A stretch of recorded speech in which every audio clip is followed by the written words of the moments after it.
আমাদের দৃষ্টিতে যারা ইফিশিয়েন্ট, কম্পিটেন্ট এবং স্মার্ট এবং এই দায়িত্ব পালনে যারা সক্ষম তাদেরকে আপনারা বিভিন্ন জায়গায় প্রদান করবেন। আমরা কোনো নির্দিষ্ট নাম আপনাদের কাছে রেফার করতে চাই, এটা আপনাদের নিরপেক্ষ বিবেচনার উপর, বিবেকের উপর আমরা ছেড়ে দিলাম। আর যারা এখানে নিয়োগ পাচ্ছেন, কোনো শিক্ষককে আমরা বা অন্য কোনো দলের এইভাবে আমি আসলে কালার করতে একেবারে মোটেই রাজি। কারণ শিক্ষক শিক্ষকই, তার মর্যাদা সকল ছাত্রের কাছে, তার পরিচয় তিনি একজন শিক্ষক। সেই হিসাবে তাকে যদি কোনো দলীয় রূপ দেওয়া হয় তাহলে এটা তাদের প্রতি জাস্টিসও হয় না, আর তারা দায়িত্ব পালনেও সেই রকম সক্ষম হবে।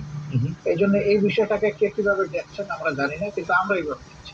ওকে, আপনারা কি তাহলে শিক্ষককে আপনারা শিক্ষকই বলতে চাইছেন? আমি জাস্ট এক লাইনে জানতে চাচ্ছি, আওয়ামী লীগও যাদেরকে নিয়োগ দিয়েছিল তারা তো শিক্ষকই ছিলেন, কিন্তু তাদের কিন্তু আমরা দেশব্যাপী রাষ্ট্রব্যাপী বিভিন্ন জায়গায় বিভিন্ন অমর্যাদা হতে দেখেছি। তাদেরকে পথে করতে বাধ্য করা হয়েছে, তাদেরকে বিভিন্ন ধরনের লাঞ্ছনা বা গঞ্জনার মধ্যে দিয়ে যেতে হয়েছে।